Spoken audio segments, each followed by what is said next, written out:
Quick disclaimer for the people who love this movie. Yes, we know the parents are intentionally portrayed as pathetic, spineless cowards, and that's the whole point, but there's a difference between deliberately helpless and so dumb it's insulting. We get what it was trying to say, but I'm pretty sure the filmmakers didn't intend for the audience to mentally check out halfway through and fantasize about punching the dad square in the face. So I'm going to be talking about Speak No Evil, which to me is just another example of these dog shit horror thriller movies that are just so... they're so shallow. The characters are so fucking ridiculous. I have no empathy for any of the characters.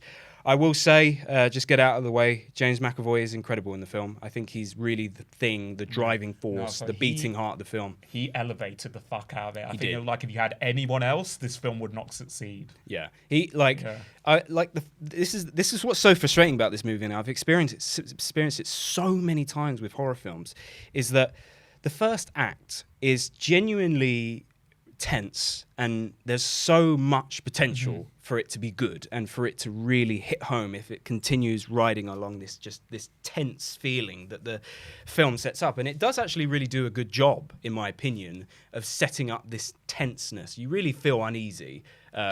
I don't know how you felt. God, yeah, no. Like, the first half is really effective. And again, it all comes down to James McAvoy, doesn't it? Just the way he reacts, the way he gets frustrated with the kids, and the fact that the main characters aren't saying anything, and there's so much tension there, and you're just thinking, wow. Maybe it's just a fear of unknown. You don't know how fucked up these characters are going to be, and you're just intrigued to see where it all goes. But just that second half, man, it just falls into all the genre cliches. Exactly, so hard. Really tired. And we should also mention this is a remake of a Danish film. Yeah. And I do like the original. You haven't seen it. No, right? I haven't.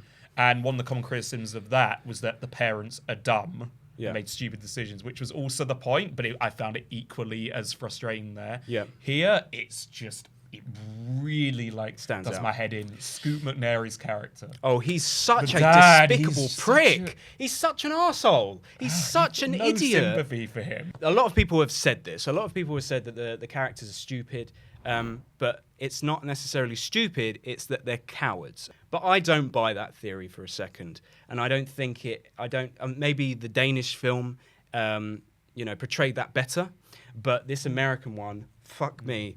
I'd had no empathy. It just sets it up so that the audience has no empathy for the characters. I mean, the dad is such a useless fucking prick. He's had so many occasions. He had so many opportunities to speak up as a dad. You're a dad, okay? You're supposed to protect your kids and your wife. In a house with strangers, they don't really know these people. And you're letting this random guy take control of your kids and like tell them off and tell them what to do and shout at them, and you're just sitting there doing nothing. Me as an audience member, I'm sitting there just thinking, well, I don't give a flying fuck what happens to you because it's your fault. Yeah. You could have stepped up and done something, and you didn't. Yeah, and you want to, feel scared for these characters. Yeah, and I just don't. And I know it is harsh to dog on a kid's performance, but I mean, not really her performance, more the character. That fucking rabbit.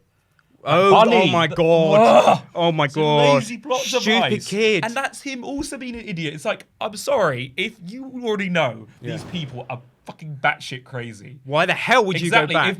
If my child was like, well, can we go back to the little rabbit? I'm driving as far away. The child is not in charge. Exactly. Take control of your child. Look, I'll buy you another fucking rabbit when we go home. I'm not going back there. Are you fucking kidding me? I was screaming at the movie. I was like, mate, what am I supposed to feel about these characters? I hate, there was a certain point where I think it was with the rabbit, where they're driving back for the rabbit. I'm just like, you know what? I'm done. I am done. I do not give a fucking shit what happens to these characters. It is their fault in every respect. They had so many opportunities to turn around, tell them to fuck off.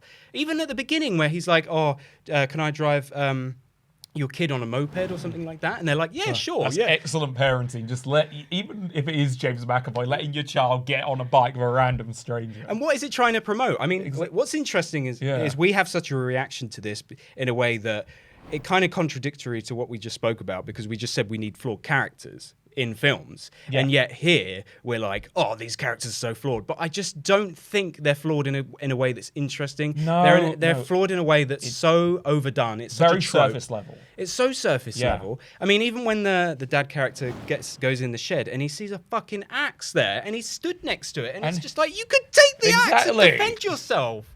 What the hell? Well, like what? Like he had so many opportunities, man. And there was to get out of this. It was just there was so much. Man, there was so much potential in the movie to be fantastic. And I think when it comes to these kind of horror thrillers, I think it's so important. And I just don't know why audiences give these movies more grace than films that are actually supposed to be about characters, where it's supposed to be about flaws and stuff. Whereas with a horror, you're on board with the protagonists. You're supposed to be empathizing with them. And to me, I think it always stands out. And arguably, you know, everyone has different reactions. Some people don't really care.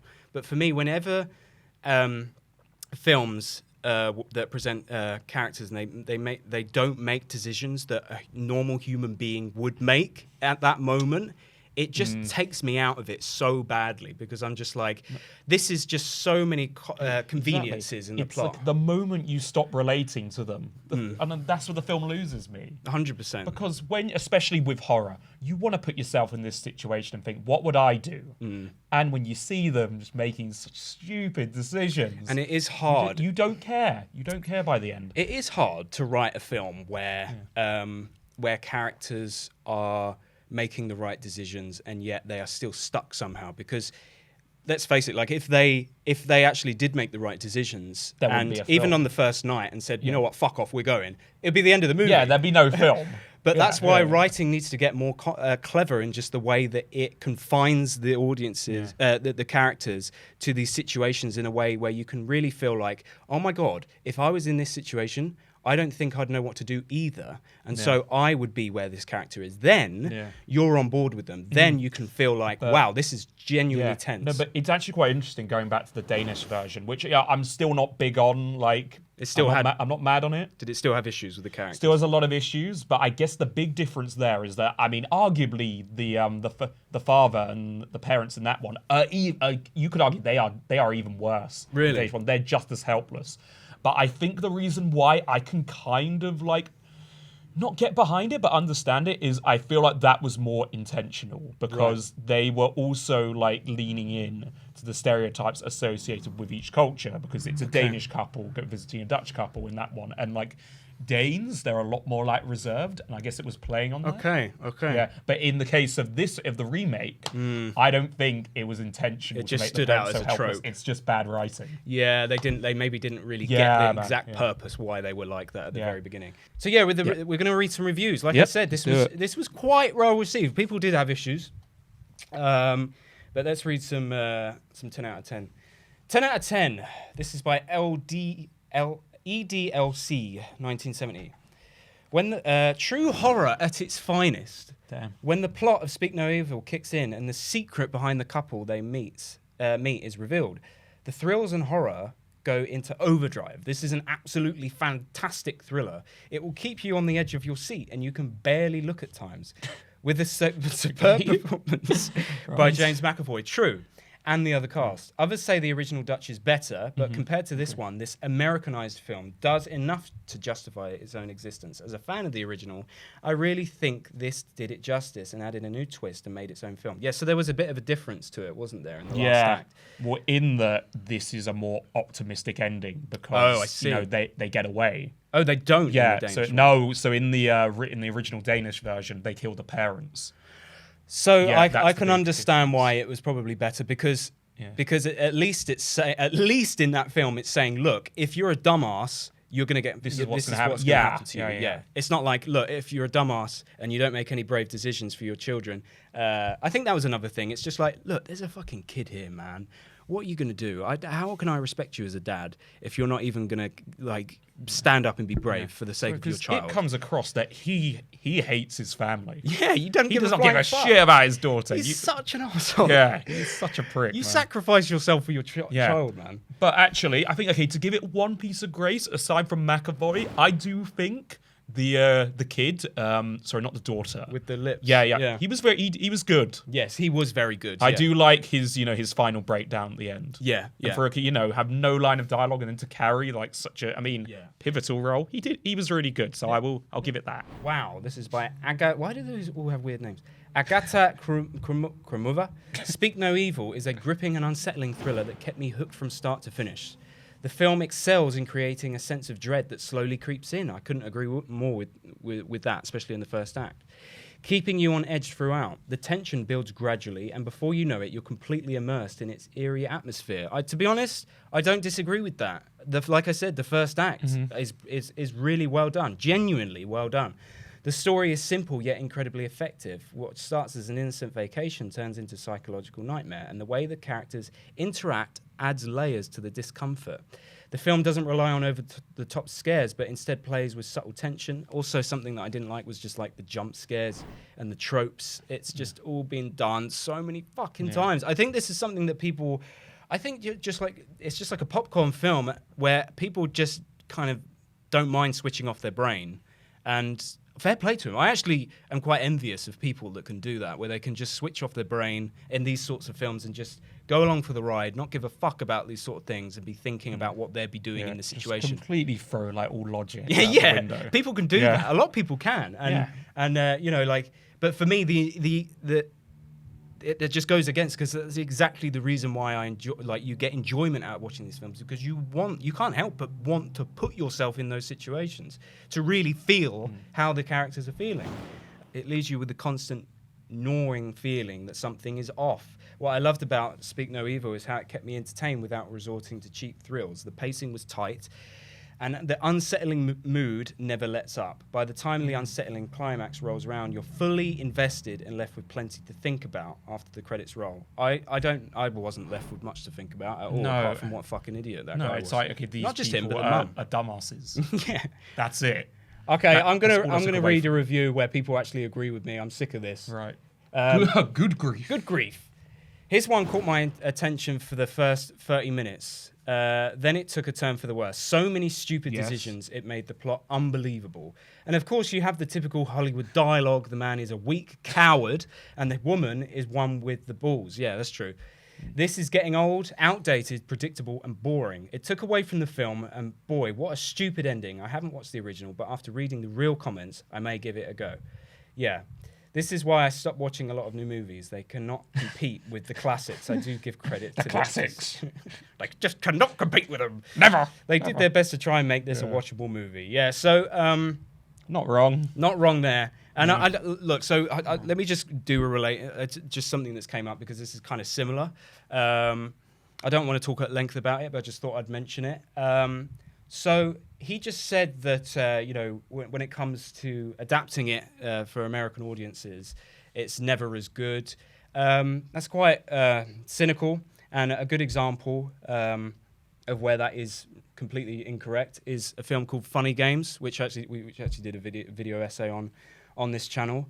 And when you compare it to these two films, I think the American version is genuinely better. I think, because it was an Austrian film in 1997, and then 10 years later, it was I guess adapted Funny Games for American audiences. Sorry to interrupt. Funny Games is quite an interesting case, because it's where the original director is reinterpreting his own film.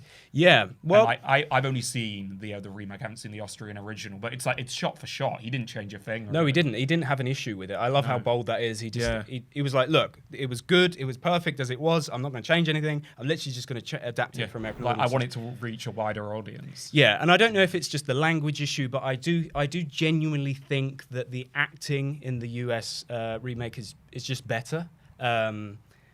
They're just genuinely better. And what I absolutely love about Funny Games, which is one of my favorite films, and just comparing it to Speak No Evil, is that at no point did I think, I don't know what you felt when you watched Funny Games, but at no point did I think, wow. I felt miserable. You felt miserable. That's what I felt. Yeah. Continue. You felt hopeless and helpless. Yeah. But no point did I think, wow, Tim Roth's character is a coward. He could have he could have done something different here that that I would have done, or I would have liked to have done. Or Naomi Watts' character. At no point in the movie, at no single fucking point in the movie, am I like, oh, why did they make that decision? Do you know what I mean? It's so well done, where it's just like this small thing that happens at the beginning really, really fucks up the main, obviously the dad character from being able to take agency of the situation. And so that's a film that just stands out to me as a very rare, example of a film that does it right, that genuinely makes you feel like if you were in that situation, you couldn't have done anything differently. The characters are genuinely fucked, and that's so rare. That's seriously rare in a film. And so when you compare that to Speak No Evil, do you want to just talk about Funny Games? You let me know what you think. Funny Games, I respect it more than I enjoy it. Right. I completely understand why you like it, but I suppose that's how I feel about Tenet. yeah, true. But like, I understand why it's so nihilistic, and I respect the fuck out of it. Right. I think Michael Haneke is very, very bold, but I can't see myself going back to it, man. Yeah, it's just too miserable for you. And I don't mind when something is depressing or hopeless. Again, that's why we love Black Mirror, right? Some of the best Black Mirror episodes leading that way. But with Funny Games, I personally don't know if I could stomach it again. But no, it was excellent, and my God, the performances. I mean, just crazy to think that like Brady Corbett kid directed The Brutalist. Yeah, and this kid directed The Brutalist. It's like, it's mad. Michael Pitt and Brady Corbett's performances in that film are just, honestly, they're two of the best best characters in terms of fucking psychopaths I've ever seen. Like they're so great. They're hilarious. I think they're pretty hilarious in the film as well, which just adds a new kind of dimension to the film, because like you say, it's so miserable. I actually find it quite funny just because of how horrible it is, and just the juxtaposition. But again, not to go off on a tangent, but I totally and completely, utterly understand why you would never want to watch that film again. That's so interesting. Like we were talking about the differences between us, is that, you know, that there's so much there that I just go back to and just enjoy again and again. But you could argue that it's almost like, it's kind of like it's on the edge of being like a snuff film. How raw it is a little bit, yeah. It's just so matter of fact, and maybe that makes me sound a little bit weird that I like to go back to stuff. It's not, but it's so matter of fact, and it's so refreshing to see a film that doesn't have all these tropes like Speak No Evil. Utterly awful, 1 out of 10. Nice. Another one of the recent trick torture. Hold people against their super thin plots, which was also similarly unpleasant to watch. Well, McAvoy's accent went from English to London. Did you notice that? No. To a hint of Scottish to Devon with no explanation is baffling. Wow, I really hadn't heard that before. And his overacting to justify a role clearly beneath him was not endearing. Wow, okay. He did not pull it off. And actually, I didn't realise this. The director of this, he did one of the best Black Mirror episodes, Shut Up and Dance. Oh, really? Yeah. Which is why it's so baffling that Speak No Evil is like just devoid of any tension in the second half. Maybe in the first half, yes. But then... Oh, the tension completely goes. Yeah, completely goes. And it's just so strange because he did so well. I mean, that is one of the most... Yeah, it like, just comes depressing down to episodes, so effective, and it just it's like, what comes happened? down to the writing. Yeah. Well, this guy didn't even. I thought that was the last saving grace of the film was James McAvoy. This guy didn't even like him. He said it was beneath him. The accent. I don't know. Could you argue it was beneath him? Maybe a little bit. I mean, fair play to him. I think it is something that he definitely thought, right, I need to elevate the fuck out of this. Yeah. Sorry, James. I mean, maybe that's not the way. When maybe you were very passionate about the material, but. Yeah. I don't know, man. It was just a case of like, if the acting hadn't been as strong from his side, it just completely falls apart. Oh, 100%.